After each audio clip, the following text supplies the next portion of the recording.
sistema genital masculino, ¿no es cierto? Lo habíamos terminado de dar. Y la idea sería que hoy continuáramos con sistema genital femenino. ¿Pudieron ver la clase? ¿A dónde me quedó? Por si alguno no la había visto la clase anterior, ¿la pudo alcanzar a ver?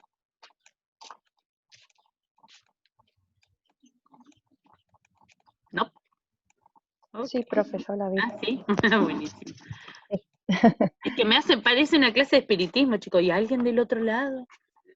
Abren los micrófonos, si no pasa nada, la idea es que trabajemos. En clases presenciales no van a estar tan calladas, ¿o sí? No, profe. No, ¿vieron? Bueno, entonces acá tampoco. No se queden tan callados, que después tenemos todo un problema cuando tienen que hablar en público. Los primeros exámenes que tienen que hacer orales se ponen re nerviosos. Les comenté por las dudas que el examen iba a ser escrito, ¿no es cierto? Sí, profe, nos dijo eso la clase Bueno. pasada. Bien, igual va a tener algunas particularidades que ya se las van a informar desde Secretaría, ¿sí? Algunas ¿Cuál materias. examen? Yo me perdí. ¿Cómo? El examen final. Ah, No, no te asustes. No, ya estamos. Ya llegamos. Bien, vamos a arrancar entonces. Habíamos marcado algunas diferencias entre lo que era genitalidad masculina y genitalidad femenina. Algunas son más que obvias, pero dentro de las diferencias en los nombres de los órganos en particular, hay otras grandes diferencias que estaban relacionadas, por ejemplo, con la utilización de uno de los conductos que compartía en los hombres con otro sistema, que era el sistema urinario, el caso de la uretra, ¿no es cierto? Servía tanto para la eyaculación como para la emisión de orina, ¿sí? En cambio, en el caso de la genitalidad femenina, esos sistemas están bien separados. Si bien está bordeando la vejiga, como vemos acá, ¿sí? El útero está por encima de la vejiga, esto no quiere decir que compartan ninguna de sus partes dentro del sistema. Esa es una de las grandes diferencias, y otra que la mayor cantidad de órganos se encuentran alojados en la cavidad pélvica, es decir, en el interior de la persona, y nosotros habíamos visto en la clase pasada que dentro de lo que era genitalidad masculina teníamos órganos externos, como era el caso del pene y los testículos, bueno, obviamente con el escroto que recubre los testículos, ¿no es cierto? Entonces, ahí tenemos como grandes diferencias, además de, obviamente, los propios órganos, ¿sí? Entonces, ¿cuáles serían, así como las gónadas masculinas, dónde estaban ubicadas?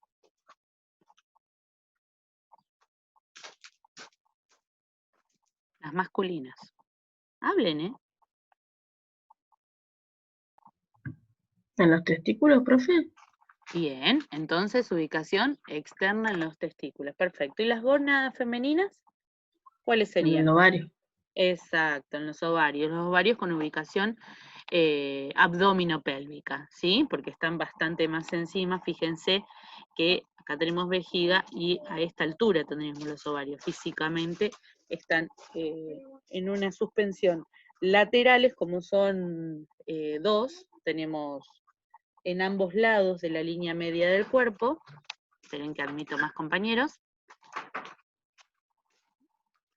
Y teníamos, perdón, a ambos lados de la línea media del cuerpo, y por otro lado en nivel superior a la ubicación del útero. ¿Qué otras particularidades teníamos? Que, por ejemplo, la genitalidad masculina, la producción de espermatozoides es continua a partir de la adolescencia, en cuanto empiezan a madurar, durante el resto de su vida sigue generando. Obviamente con el desgaste propio del cuerpo, así como toda célula del cuerpo empieza a dejar de generarse o a regenerarse en menor medida, lo mismo pasa a nivel espermatozoides en el caso del hombre. A medida que va avanzando en la edad adulta mayor, va a disminuir esa producción o la vitalidad de los mismos. En el caso de la mujer, nosotros nacemos con la cantidad de óvulos, que en realidad ya dijimos que no lo vamos a tener que llamar así a partir del año que viene cuando demos en materna, vamos a explicar bien, porque ya ahí es como más profundo el conocimiento. Vamos a ver que los óvulos con los que la mujer cuenta son los mismos desde el momento del nacimiento. Y esos son los que van a acompañarlo el resto de su vida hasta que los mismos se agoten, ¿sí? Con un desperdicio bastante considerable, porque a partir de la primera menstruación empezamos a perder óvulos no fecundados de uno y de otro ovario, alternándose mes a mes, ¿sí? Vamos a bajar un poquitito más, a descender un poquitito más, entonces decimos, ¿qué órganos? Perdón, antes de bajar, ¿qué órganos entonces tenemos dentro de la cavidad pélvica en la mujer? Nombrémoslos, a ver.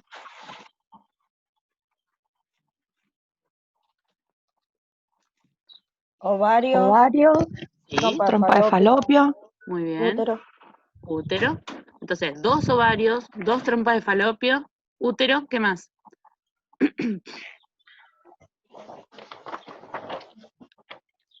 ¿Qué más tenemos después del útero? Sigan bajando. La vagina, Bien. ¿Y qué más? Las trompas de falopio. Ya las nombramos. Clítoris. Bladder, dice ahí, profe. ¿Cómo? vulva, Bladder, dice. La Abajo. vulva, muy bien, la vulva y el clítoris, como dijo acá el compañero. Perfecto. Bien.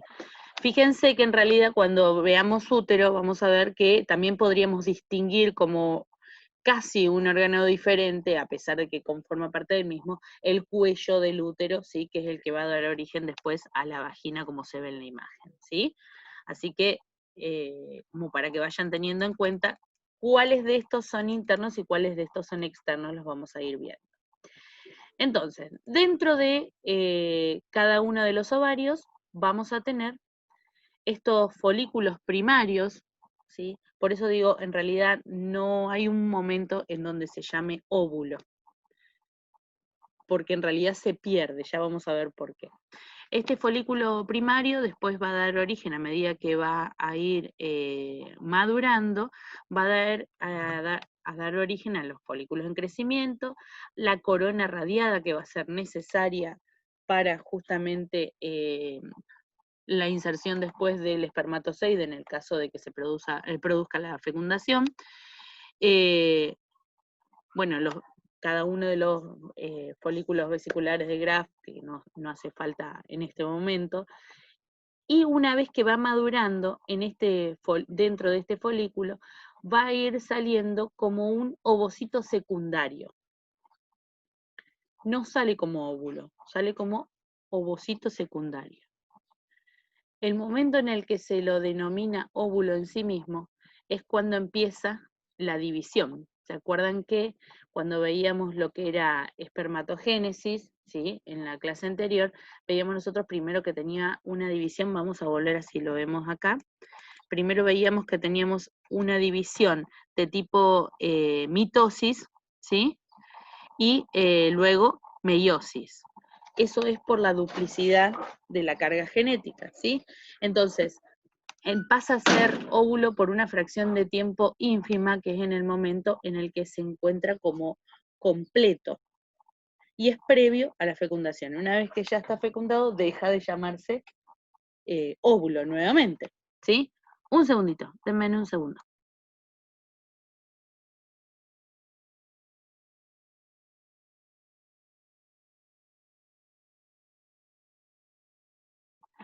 Perdón, se levantó la más chiquitita.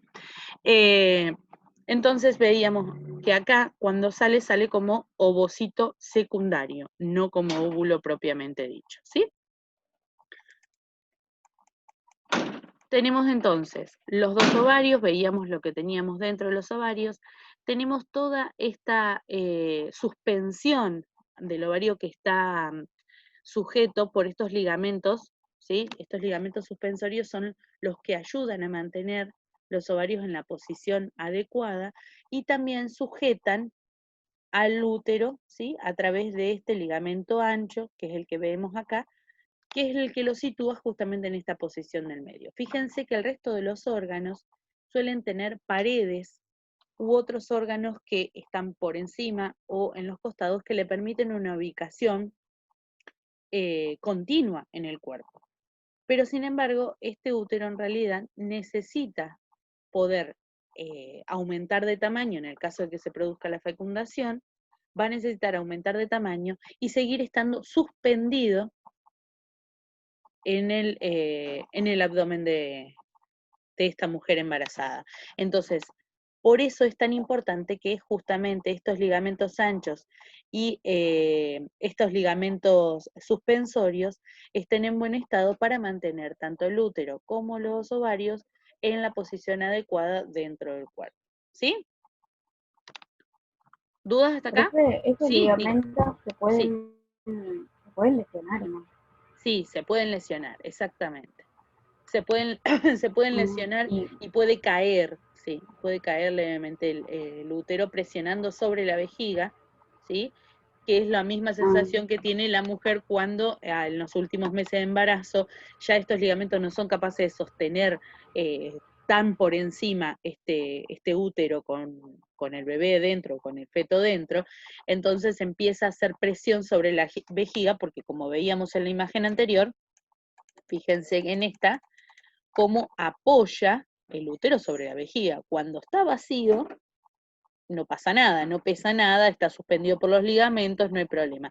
Pero imagínense ustedes que esto empieza a crecer en tamaño y los ligamentos los tienen que, los suspensorios y el ligamento mayor lo tienen que sostener en la misma posición, porque el abdomen, por más que uno se ponga de costado, el útero, por más que uno se ponga de costado, el útero levemente se inclina, pero no es un órgano que cae para un costado.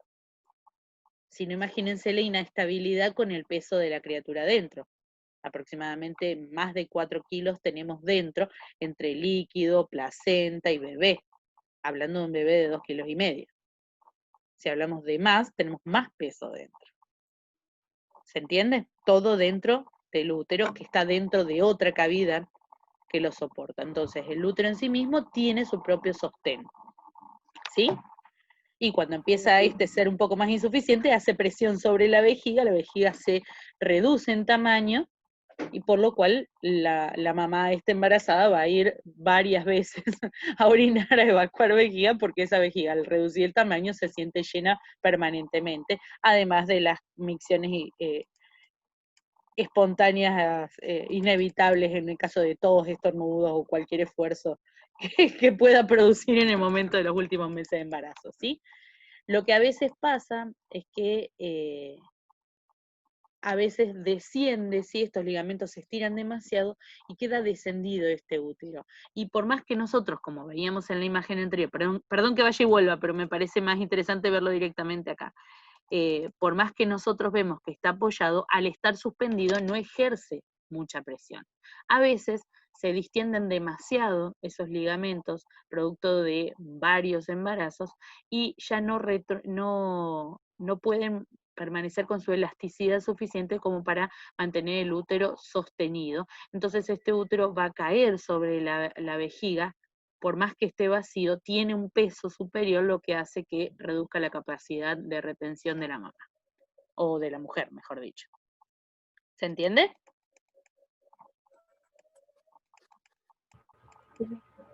Sí, profe. Bien, ¿preguntas hasta acá? Nada. Ok, seguimos. Bien, entonces... Profe, Sí, diga. sí. Profe, ¿me escucha? Sí, Yo tengo sí. una pregunta. Decime. Le hago una consulta. Hay la cirugía esa que tienen que sacarle el útero, las Sí. trompas de falopio, y Histerectomía. dejan un solo ovario. Sí. Ajá. ¿Dónde queda el ovario? ¿Cómo queda el ovario Sigue estando suspendido, enganchado, buena pregunta. por decirlo? Bien, sigue Claro. estando suspendido, 1 o 2 pueden dejar, sigue estando suspendido por Sí. estos ligamentos que vemos acá, ¿sí? Estos que son los suspensores, ¿sí? Sí. se Pero sigue suele... cumpliendo la misma función, el ovario. El ovario sí, porque lo que tenemos en el ovario, ¿se acuerdan que como es las gónadas donde el sistema endocrino va a dejar acá toda su carga hormonal? Por eso es importante generalmente, por más que la histerectomía... ¿Alguien sabe lo que es histerectomía? Por las dudas, aparte de vos. ¿No? No. No, profe. El sufijo de icterectomía, ectomía quiere decir sacar. Ostomía quiere decir comunicar con el exterior, ¿se acuerdan? Como traqueostomía, que yo ya se los conté, colostomía, ¿se acuerdan? Bien, en este caso, ectomía quiere decir sacar, extirpar, ¿sí? Histere quiere decir útero. ¿Cómo nos damos cuenta? Porque antes se le decía histérica a la mujer, ¿sí? Y se le decía histérica, y solamente la mujer podía ser histérica, porque la mujer solamente tiene útero. Como para que lo relacionen con eso, ¿sí? Para que se acuerden de los términos. Entonces, la histerectomía quiere decir sacar el útero. Esta puede ser parcial o total. Le decimos parcial cuando solamente sacamos el útero y el cuello del útero no se retira. Se le dice total cuando se retira incluso el cuello del útero. Y depende, esto también puede incluirse dentro de parcial o total, cuando incluye a los ovarios o no. Generalmente la causa más común de la histerectomía son las metrorragias, quiere decir sangrados abundantes que producen en la mujer anemia, agotamiento y riesgo realmente de un sangrado, de una hemorragia, ¿sí? Entonces, esa es la causa más común para sacar el útero. En cambio, para sacar úteros y ovarios está más relacionado con cáncer, porque la cadena ganglionar, es decir, acuérdense que los ovarios, ¿sí?, están relacionados con otro órgano a través del sistema endocrino, que van a ser las mamas, ¿sí? Porque comparten, ¿qué? Hormonas, y la cadena ganglionar, es decir, los conductos por los cuales estos ganglios se comunican, van a transportarnos, ¿sí?, a través de que el sistema también linfático nos van a transportar las células cancerígenas. Entonces, cuando existe cáncer de mama y por cadena ganglionar hay incidencia en cáncer ovárico o viceversa, se saca toda esta parte. Otro motivo, por ejemplo, para sacar, se puede sacar solamente una conización, que se llama, que es sacar solo el cuello del útero.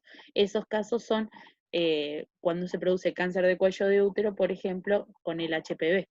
Por eso actualmente se está vacunando, porque es la causa que se lleva al 90% de la... perdón, el HPV se lleva al 90% de las causas de cáncer de cuello de útero.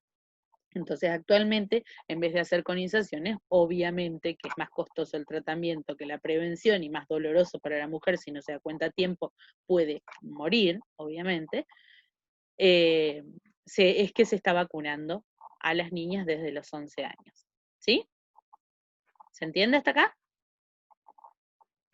Y entonces vio que Sí. en el hombre se hace la vasectomía. Sí, pero no En la tiene que ver mujer con esto. es lo de... No, yo sé. Ah, bien, ok. Es, por ejemplo, para no tener hijos. Se Sí. dice ligar las trompas, ¿no? O algo Sí, lo parecido. que se hace, lisis en realidad. Antes se ligaban. La ligadura es atarlas para impedir que estos óvulos o folículos, perdón, ovocitos secundarios, que estos ovocitos secundarios se encuentren en el camino con el espermatozoide que sube. ¿Sí? Entonces se ligaba. ¿Por qué se ligaba? Porque se suponía que después, si la mujer quería tener hijos, se desligaba. Pero en realidad, a veces ese tiempo hace que se cicatrice y se cierre, y que sea muy dificultoso volver a unir. Entonces, se dejó de ligar y se utilizaron otros métodos anticonceptivos. Actualmente lo que la gente te dice, no, me hice ligadura, ya no es ligadura. Lo que se hace es lisis. Lisis es cortar. Se corta la trompa de falopio.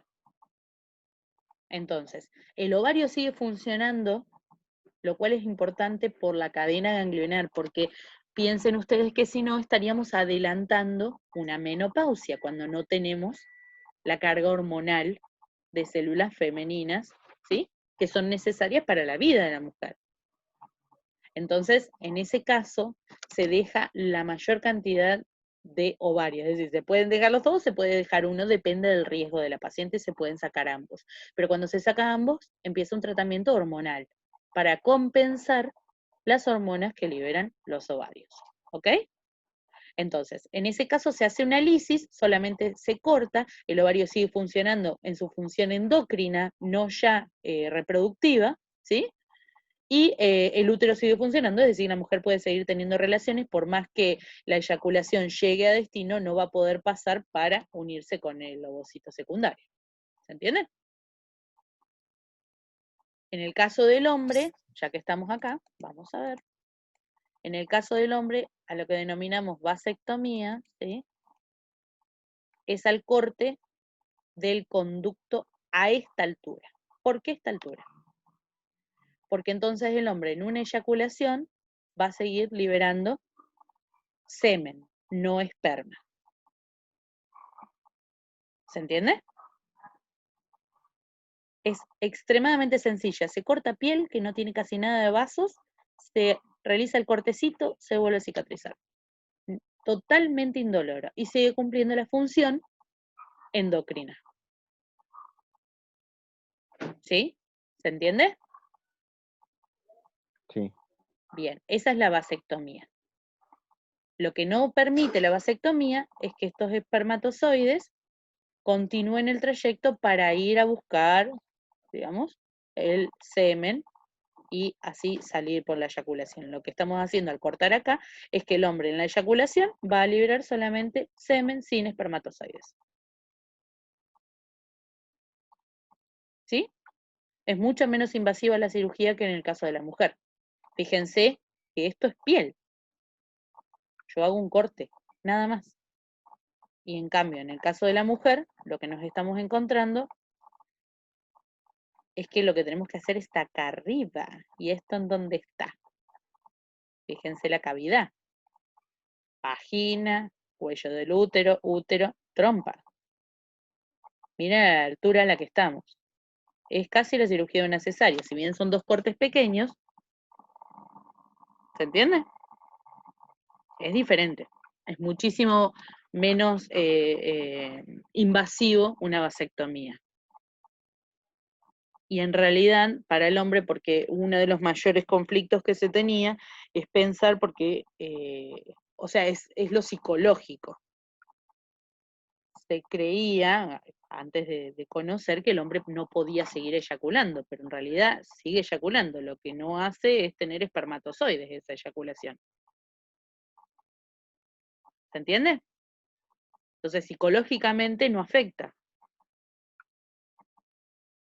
No sé si se contempla lo que les estoy queriendo decir. Sí, se entiende. Bien, bien, buenísimo. Entonces, ¿alguna otra pregunta? Perdón, así, sí. Sáquense todas las dudas, no tengo ningún problema. ¿No? Ok. Bien, entonces acá tenemos un corte transversal en donde vemos, fíjense la altura, justamente acá estábamos hablando, fíjense, ovario y trompa, miren a la altura a la que hay que hacer una cirugía, en este caso. Bien, útero, ¿sí? El cérvix o cuello del útero ahí, y tenemos todo lo que es vagina. Una vez que salimos de la vagina vamos a encontrar labios menores, labios mayores y clítoris. Y fíjense que, como parte de estas diferencias, acá tenemos uretra. Entonces, en una vista directa, yo no sé, no me acuerdo si hay, sí, acá está perfecto.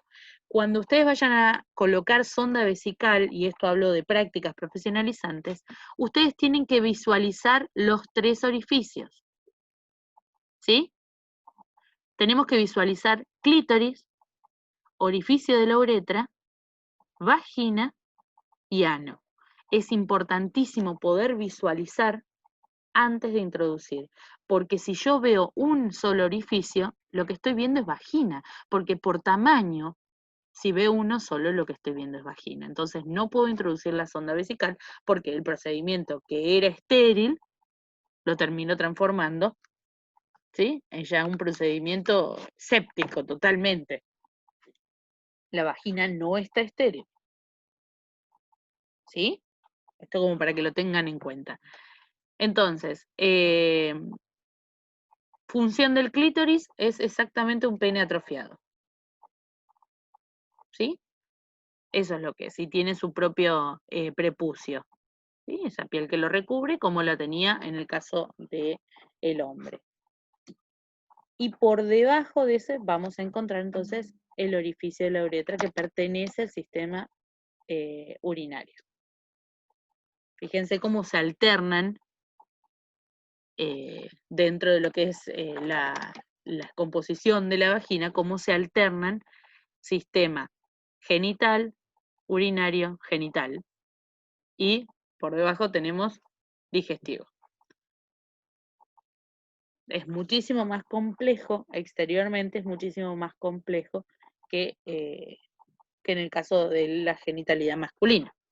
¿Preguntas hasta acá?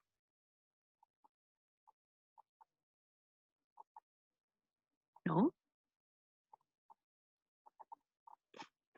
¿Nada? Ok, seguimos.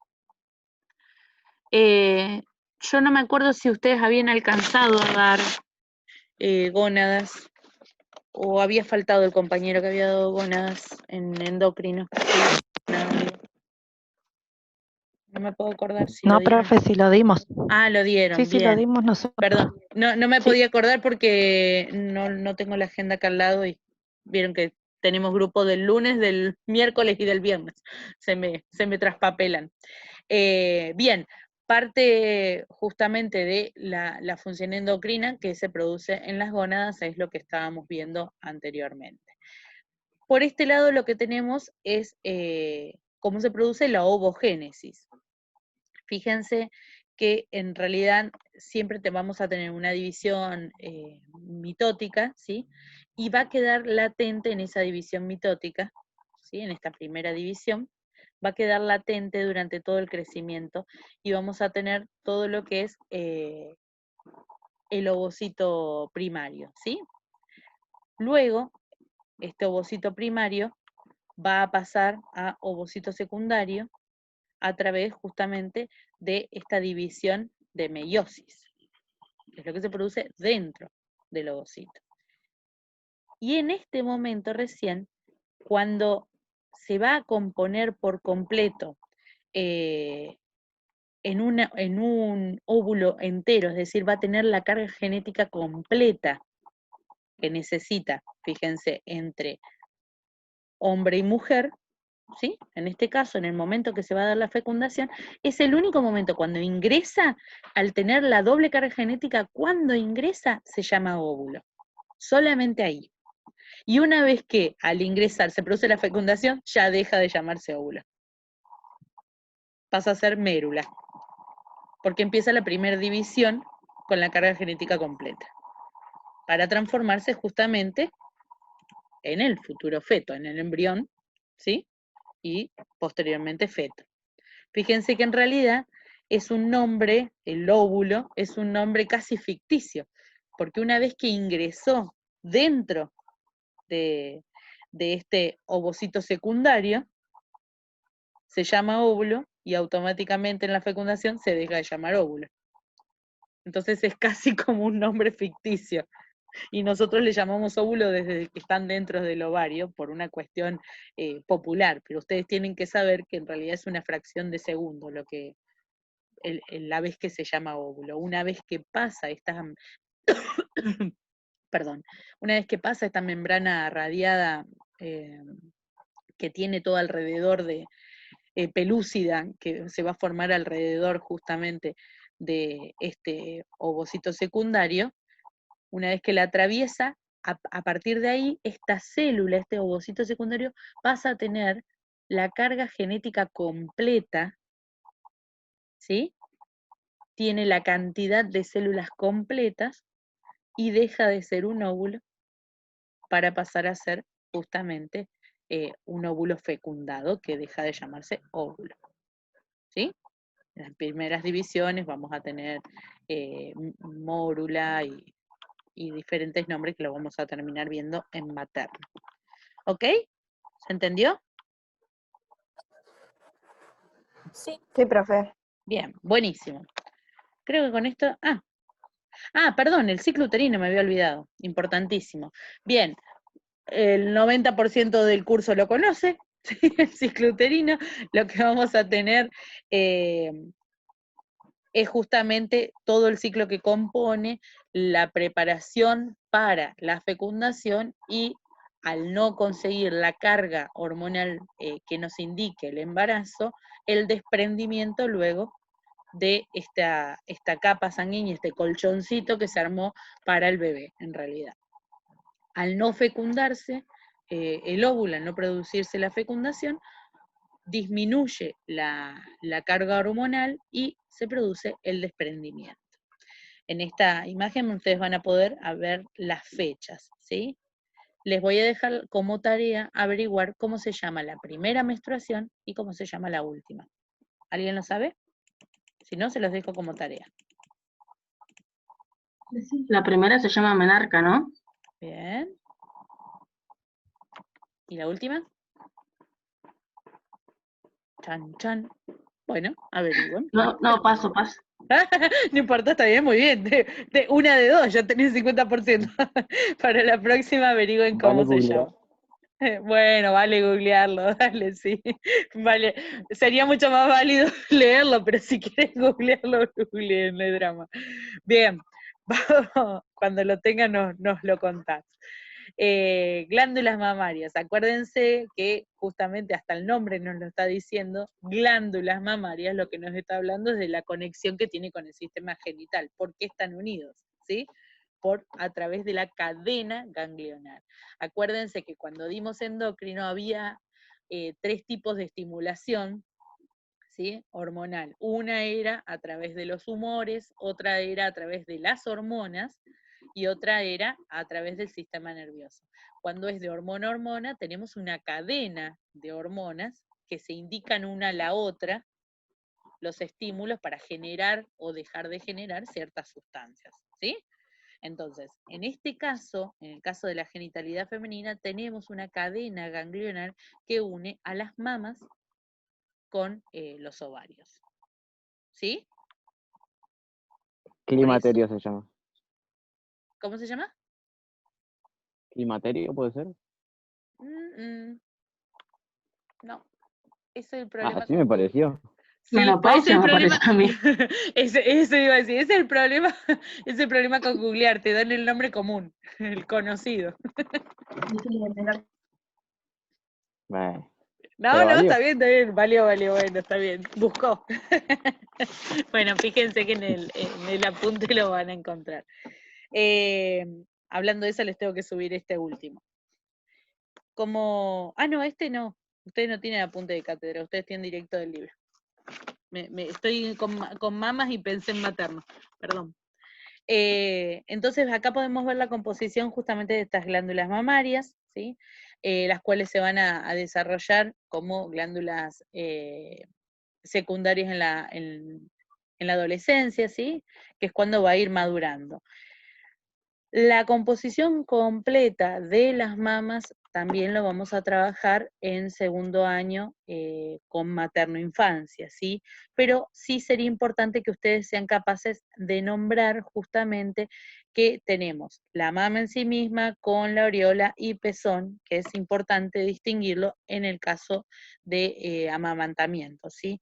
Y lo importante es que también tengan en cuenta que todo este tejido es un tejido blando, ¿sí? Y que ante presencia de tumoraciones, o decir, de palpación de circunferencias o tumoraciones endurecidas, siempre hay que consultar al médico porque un cáncer de mama no solamente puede llegar a quedar ahí mismo como cáncer de mama, sino que saben que puede complicarse en un cáncer de útero o de ovarios, ¿sí?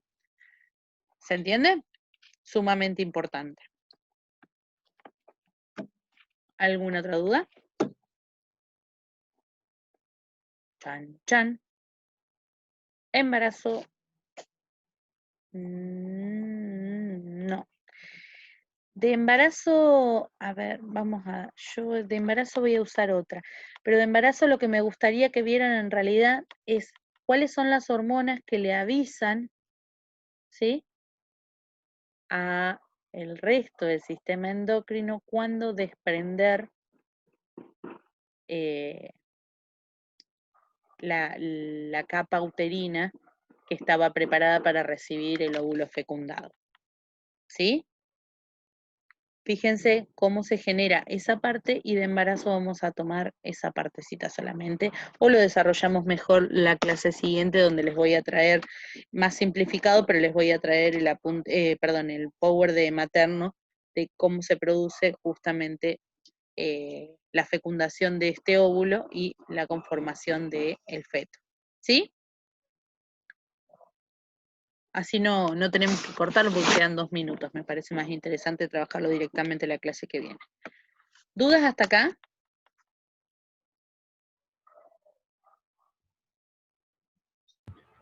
No, profe. Bien. Entonces, la clase que viene yo voy a terminar de dar esta partecita y empezamos en la clase que viene el ping-pong de preguntas y respuestas estudiando todos los sistemas. ¿Se acuerdan que habíamos dicho que las últimas 3 clases las íbamos a utilizar para repaso de todas las unidades? Porque ya terminamos. Ahora, si van a estar así de callados, no les va a servir ni a ustedes ni a mí. ¿Sí? Así que yo voy a hacer ping-pong de preguntas y respuestas, pero la idea es que estén todos los micrófonos abiertos y que nos podamos ver las caras y juguemos estudiando. ¿Sí? ¿Les parece? Sí, profe. Sí, profe. Bien, bueno. Pero participen. ¿Pueden tener los libros adelante? Sí, pueden tener los libros adelante. ¿Pueden tener los apuntes? Sí, pueden tener los apuntes. ¿Por qué? Porque no importa en realidad, la agilidad en encontrar las cosas en el libro va a hacer que ustedes las aprendan más rápido. ¿Sí? Vayan estudiando ya todo el programa y vamos a empezar incluyendo ping-pong de preguntas y respuestas desde la unidad 1 hasta la actual. Obviamente que no vamos a alcanzar a hacer toda la clase que viene, por eso tenemos 3 clases más. ¿Ok? Sí. Bueno, profe. Bien, Ok. felicitaciones, terminamos todo el programa. A tiempo. ¿Eh? Queda lo peor. El examen. No, pero no va a ser tan complejo. Yo creo que lo que vamos a poder hacer de este tiempo de repaso, si ustedes les saben sacar el provecho necesario, van a tener estos casi 30 días, porque aquí estamos a 4, sí, estos 30 días previos a diciembre, o 26 días previos a diciembre, ¿sí? Y después tienen por lo menos 10 días más a que comiencen los exámenes. Todavía yo no sé la fecha del examen de biología, pero antes del 10 no hay ninguna. Es lo único que sabemos, ¿sí? Entonces, si consideramos eso, tienen 35 días, por lo menos, para estudiar. Solamente